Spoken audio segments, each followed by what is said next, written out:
Salut les filles, alors je reviens vers vous aujourd'hui pour une nouvelle vidéo. Donc ça va être sur les meilleures palettes, donc mes préférées, celles que j'aime le moins, celles que j'utilise le plus, etc.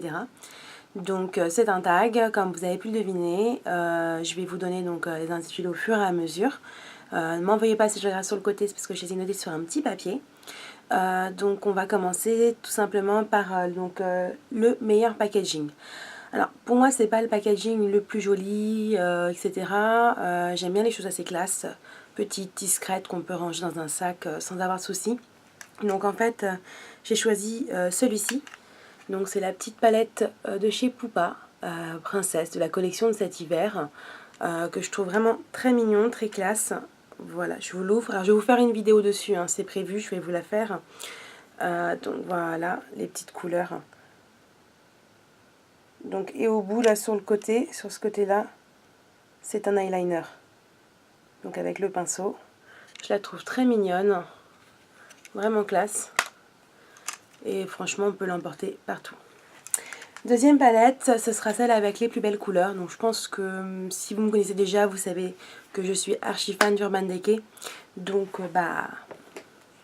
j'ai choisi la palette du 15e anniversaire. Donc qui est une palette avec très sincèrement des couleurs qui sont magnifiques. Je vais vous en swatcher un ou deux. Donc je trouve les couleurs vraiment superbes.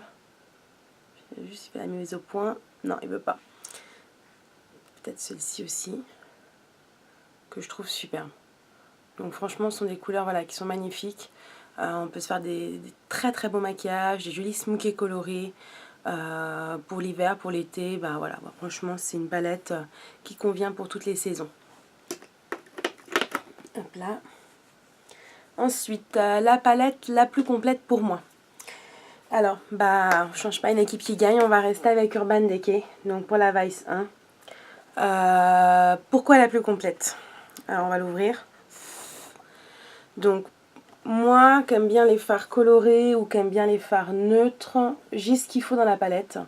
C'est-à-dire que je vais avoir donc du bleu ciel, du rose, du violet, des teints nus, des teints plus foncés. Pour faire tout type de maquillage.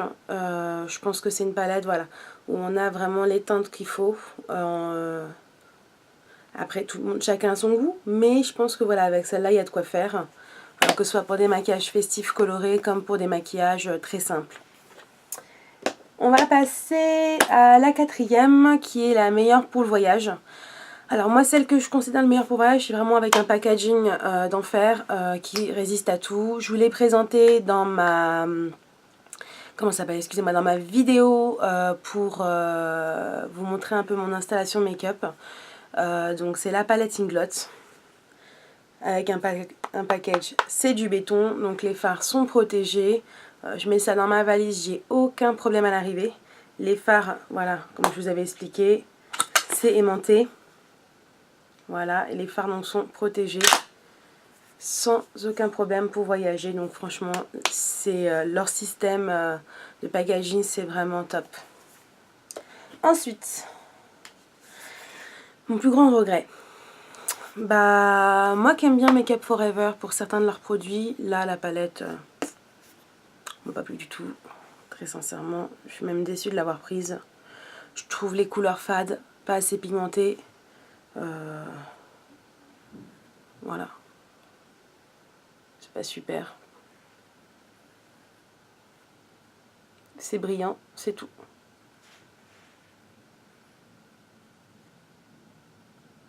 Donc tout à l'heure vous avez vu, j'ai fait ça avec la 15e anniversaire du D. Là on regarde, il n'y a rien qui sort. Donc franchement, que dalle. Ensuite, c'est les meilleurs intitulés de couleurs. Alors, j'ai fait un petit accro aux règles. J'ai pris une palette. Alors, c'est toujours une palette, mais c'est la Dan Marine de Nars. Donc, c'est des fards à joues. Je pense que... Hop, je vais enlever la petite protection. Je pense que beaucoup de filles la connaissent. C'est leur première palette qui a eu un énorme succès. Et les intitulés de fards, bah, je les trouve vraiment mignons. On a, bon, le plus connu orgasme, super orgasme, casino, désir. Je le trouve vraiment très mignon et je trouve que c'est assez sympa pour des fards à jour. Ensuite, on va passer à la moins utilisée. Bah, ça sera une Urban Decay cette fois-ci. Le packaging était sympa. Je l'ai trouvé joli. Mais voilà, je sais pas, c'est le packaging à mon avis qui me l'a fait la moins utilisée. Les couleurs sont jolies, mais voilà, sans plus. Et la dernière, la plus utilisée, celle que j'emmènerai partout, même sur une île déserte. Naked une. Donc la plus utilisée, oui, on va voir pourquoi. Très simplement parce que j'ai des fards qui sont finis. Comme j'avais dit dans ma vidéo, ça fait partie de celles que je vais racheter avant de partir en Turquie. Donc elle a bien vécu, elle a bien voyagé elle aussi d'ailleurs. Elle a fait plusieurs allers-retours en Turquie, elle a maquillé ma belle-sœur, elle a maquillé mes nièces. Elle m'a maquillé moi aussi pour ce mariage-là. Donc voilà. The best, la plus utilisée pour moi, ce sera celle-ci. Voilà. Donc j'ai fait un petit tour donc, des palettes pour ce petit tag. Si vous avez les moindres questions, n'hésitez pas à me les laisser en commentaire. Je vous mettrai le nom des palettes et les liens pour celles qui sont encore commercialisées. Si ça peut vous intéresser de les avoir. Je vous souhaite une très bonne fin de journée. Et puis amusez-vous bien. Salut les filles!